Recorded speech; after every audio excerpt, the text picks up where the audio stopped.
Nasci e cresci em uma pequena cidade do interior de Minas Gerais chamada São Bento das Águas Claras. É um lugar pacato, cercado por serras e matas fechadas, onde todos se conhecem pelo nome e as notícias correm mais rápido que o vento. Mas, junto com as conversas, sempre existiram as histórias. E, naquela cidade, a mais temida era a do lobisomem. Desde menino, eu ouvia meu avô e os mais velhos falarem em voz baixa sobre homens que mudavam de forma nas noites de lua cheia. Nunca davam muitos detalhes, mas havia sempre um aviso: não sair de casa depois da meia-noite quando a lua estivesse redonda no céu. Eu ria, achava que era só superstição para manter os moleques em casa. O tempo passou, virei rapaz feito e, como todo jovem, comecei a desafiar esses medos antigos. Não existe lobisomem, isso é invenção de gente sem o que fazer, eu dizia. Só que, numa noite de inverno, eu aprendi da pior maneira que nem toda lenda é mentira. Naquele ano, eu estava ajudando meu tio Zé, na fazenda dele, a uns 5 quilômetros da cidade. O homem era sério, daqueles que não davam risada fácil, e respeitado por todos. Na véspera de uma lua cheia, estávamos sentados na varanda, quando ele me olhou firme. Menino, amanhã não vai no curral depois de escurecer, ouviu? Eu estranhei. E por quê, tio? Ele tragou o cigarro e soltou a fumaça devagar. Porque amanhã é noite de caçada, noite em que ele anda solto. A voz grave dele me gelou por dentro, mas eu forcei uma risada. Tá falando do lobisomem de novo? Isso é história, tio. Dessa vez ele não respondeu.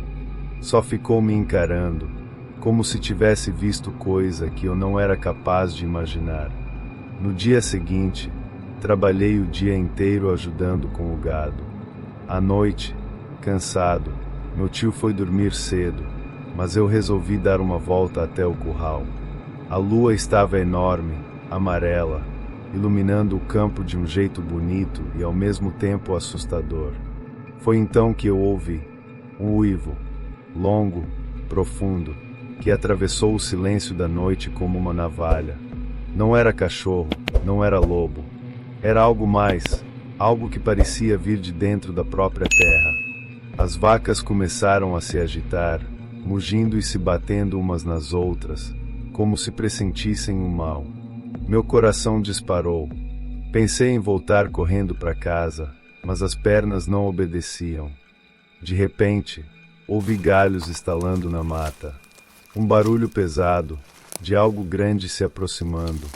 A sombra surgiu primeiro, um homem alto, andando curvado, como se estivesse carregando um peso invisível.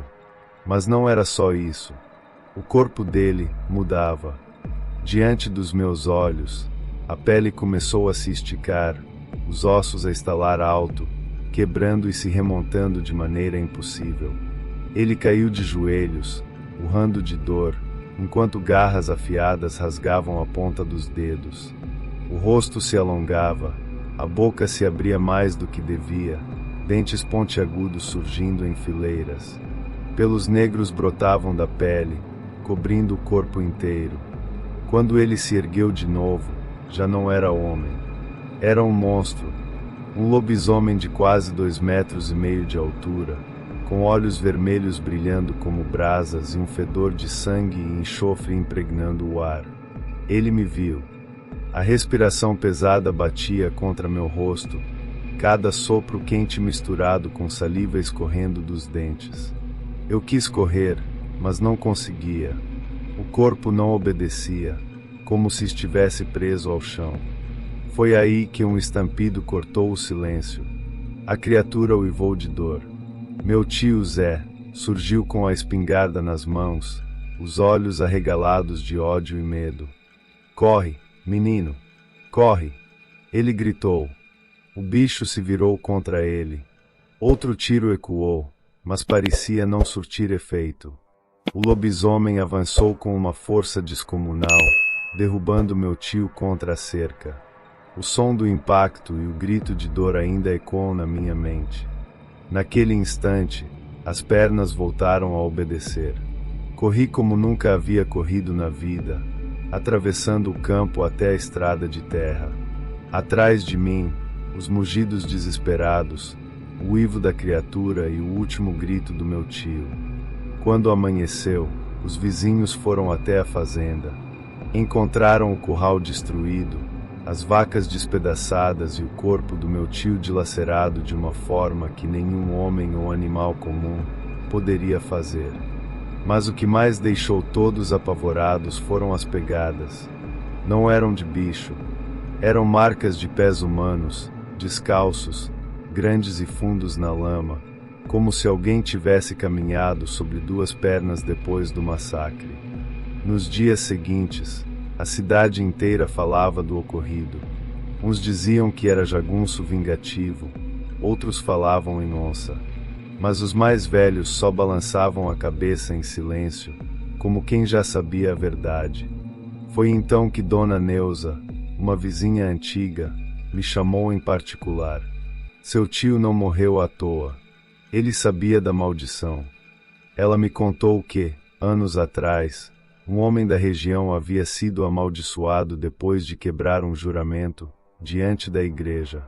Nas noites de lua cheia, ele se transformava em fera. Só podia ser detido com prata ou oração forte. Eu não quis acreditar, mas a lembrança da criatura ainda estava viva demais dentro de mim. Faz anos desde aquela noite, mas eu nunca mais fui o mesmo. Toda lua cheia, me tranco em casa, rezo baixinho, mas sempre ouço ao longe aquele uivo arrepiante atravessando as serras. E o pior de tudo é que, às vezes, quando me olho no espelho, sinto um arrepio estranho, como se a maldição não tivesse terminado naquela noite, como se, de alguma forma, ela tivesse passado para mim. Talvez seja só paranoia, ou talvez, um dia, quando a lua estiver redonda no céu, eu descubra a verdade. Se inscreva no canal, deixe seu like, compartilhe e ative o sininho para receber notificação de novos vídeos. Obrigado por assistir.